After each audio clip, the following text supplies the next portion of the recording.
他是中国拳坛的双花红棍，能达到这个段位的全中国仅此一位。上了擂台只有干架，没有过多废话。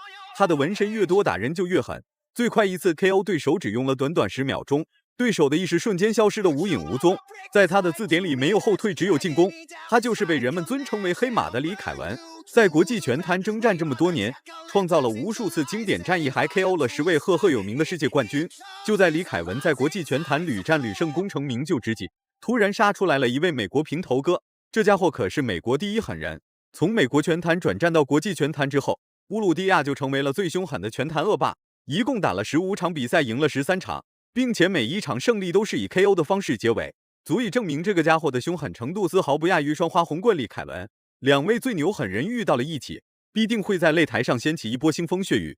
话就不多说了，来让我们欣赏一下李凯文的精彩表现。请长按3秒点赞，比赛开始。谁都敢怼，而这也正是乌鲁迪亚的比赛风格。但是乌鲁迪亚这样的一种比赛风格呢，往往输也输得蛮难看。今天看看李凯文跟他的比赛，李凯文怎么样？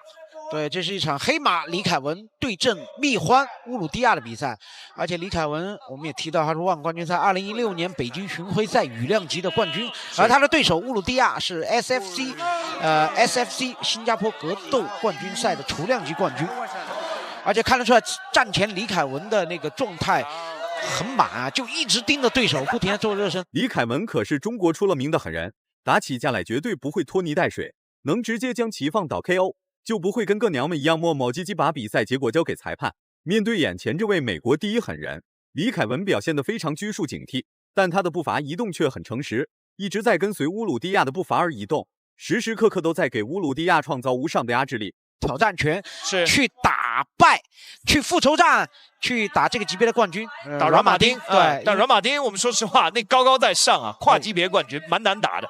我们饭一口一口吃，路一步一步走。先看今天打乌鲁迪亚怎么样？因为之前阮马丁赢过李凯文嘛，是，但是李凯文要注意对方的刺拳，你看他几次拉近距离的时候中了对手的刺拳啊。第一次好，今天李凯文呢上来有点想求速胜的感觉，上来想骗，机会，有机会，真的太残暴了！所打出的每一次招式都能无情的把乌鲁迪亚的小命夺走。然而美国第一狠人也不是吃素的。竟然顶住了双花红棍李凯文的猛烈进攻，甚至还在后退的时候对李凯文发起反击，最终无奈使出了一招下前抱摔规避伤害。但李凯文所打出的拳头全部都实实在在打在了乌鲁迪亚脑袋上，看似乌鲁迪亚没有什么大碍，其实这家伙的脑袋已经被李凯文打懵了。略显心急了一点。他如果是不要锤那么多，把其中那一下的锤击省出来，变换一下去控制一下，搞不好可能会好。李凯文起身了，你看，又中了对方刺拳，吃对方的前手拳，他必须要虚晃一下去打前勾或者前。重新回到战力的李凯文再次对乌鲁迪亚发起了猛攻，不愧是美国第一狠人，在不占优势的情况下还敢和李凯文展开战力对拼，这下好了吧？脑袋瞬间被打得一片空白，只能死死抱住李凯文的大腿进行规避伤害。看来美国第一狠人也不怎么样，第一回合还没结束就被李凯文打了个人仰马翻，这是第2次了。拼拳拼不过，只能抱摔维持最基本的生存。抱单腿摔，对方要勾他右腿了，当心！中了一下重击。李凯文体能，对，两个人体能都掉得很快，体能都到极限了。当心对方刺拳，但是你看李凯文太血腥的打法了，宁愿吃你的刺拳，也要用前勾和前摆击中你。李凯文现在就是拼打，而乌鲁迪亚的办法呢是把你拖入到地面之后，通过换拳失败的乌鲁迪亚又实施了一次抱摔，打不过就不要打，非要丢这个人干嘛呀？乌鲁迪亚完全失去了对比赛的掌控权，再这样打下去，恐怕乌鲁迪亚的脑袋会被李凯文的重拳打开花。回到战力的李凯文一刻都没有停歇，再次将矛头指向了大势已去的乌鲁迪亚。对方体能掉下去了，因为对方刺拳已经打不中李凯文了，李凯文反而能刺拳打中一下。你看这下刺拳又没打中，李凯文的求胜欲望太强了，而且体能也更充沛一点，而且抗击打也很不错。注意体能的分配，对方的刺拳还是有威胁力的。漂亮，后手又中了，后手直拳，再来一下前手，躲开对方的组合。但李凯文也没有办法打后续的连接了，因为两个人体能掉的都很快，连不上去，只能打单拳了。这两个人上来，都是。第2回合开始了，乌鲁蒂亚的意志力真的很顽强，挨到了这么多次重击竟然没什么事情，还能保持最基本的报价来与李凯文展开对抗。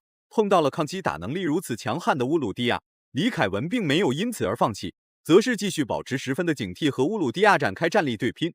手握大比分优势的李凯文不慌不忙，站在擂台上望着乌鲁蒂亚的一举一动，貌似是在寻找捕猎的最佳时机。乌鲁蒂亚的那个教练叫他拼拳的时候头要注意多一点躲闪的动作。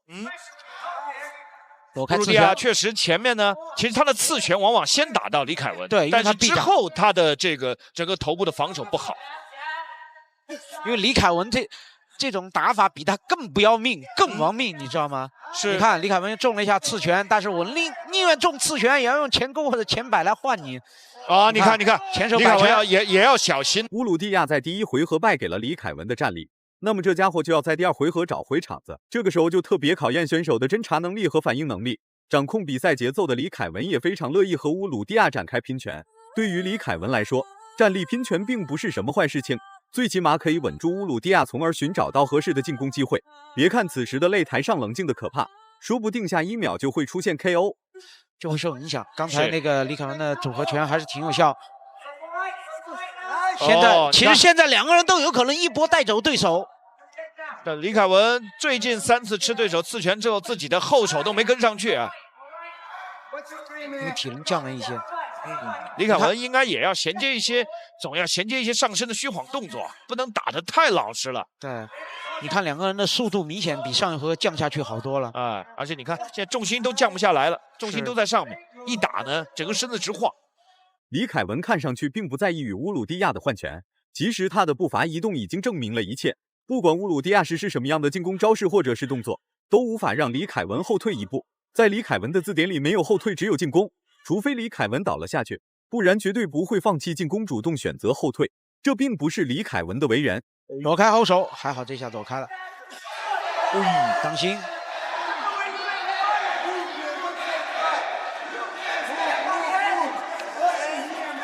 李凯文，其实很多时候这种拼拳的时候，黄种人就比较吃亏了，因为头明显比白种人大。刺拳真的，你看从尺寸上，无论正面还侧面，真是确实是这样。因为我们经常看体育比赛，黄种人的头明显是比白人和黑种人大很多。是这样。美国平头哥还真不是盖的，在不占优势的情况下，竟然直接压制住了李凯文。但这只是短暂的小压制，本身李凯文就占据了大比分优势，和乌鲁蒂亚展开激烈拼拳并占不到便宜，反而会给乌鲁蒂亚 KO 李凯文的机会。此时的乌鲁蒂亚非常想和李凯文一决高下，反观李凯文则是选择稳中求胜，继续拉扯。那这个1-2打的都是空的，对方抱大腿摔了，李凯文推对方头，把自己的腿抽出来了。拼前手，这下不错。刺拳。对，李凯文也可以打一些单拳啊，不要老是想着上去打连接。低扫，当心对方低扫，自己也可以，但李凯文也还了一下低扫。对，李凯文这个力量不够。对，因为李凯文的强项不在低扫上面。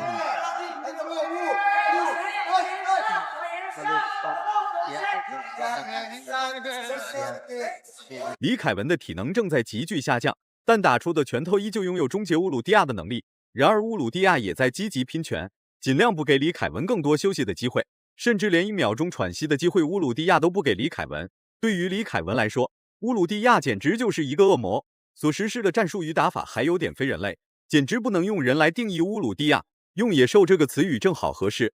这种劣势呢，你看现在对方越打越轻松，李凯文越打越疲劳了。李凯文在退着打了。李凯文体能掉的比对方快一点，这个是后半段。哦呦，你看一直在抗击打嘛，后手中了，一直在抗击打嘛，体能肯定是有损耗的。是的，因为疼痛肯定是会降低你体能的。是，哦呦，李凯文现在情况比较麻烦。哇哦，漂亮，趁对方他的水平提高是很快的。我们看现在李凯文呢。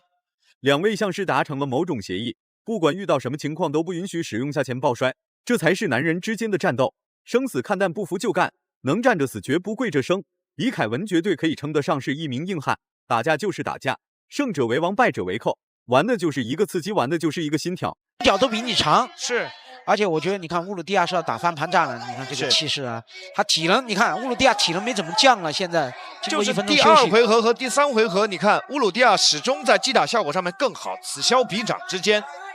李凯文刚才那下后手力度，一直在被压制的李凯文瞬间改变了策略，面对乌鲁蒂亚所实施的拳头，李凯文根本不躲，继续拿着拳头狂轰乌鲁蒂亚的脑袋。最终，李凯文使出了浑身上下所有的力气 KO 了对手，乌鲁蒂亚倒了下去。赢了比赛的李凯文直接躺在地上大喘粗气，足以证明李凯文能赢下这场比赛真的很不容易。但是呢，贝克已经要输了，已经要再看，拼拳啊！这个勾拳把乌鲁蒂亚打疯了，后手直拳，一个前手漂亮，再来一下前手平勾，在地面锤击。这个击倒呢是很干净、很利落的。再看李凯文打得干净利索，就是在赌乌鲁蒂亚实施的是试探拳还是重拳。真要是重拳的话，恐怕倒下去的就是李凯文。或许这就是人的命天注定。如果满分是100分的话，你会给李凯文打几分？视频到这就结束了，咱们下期不见不散。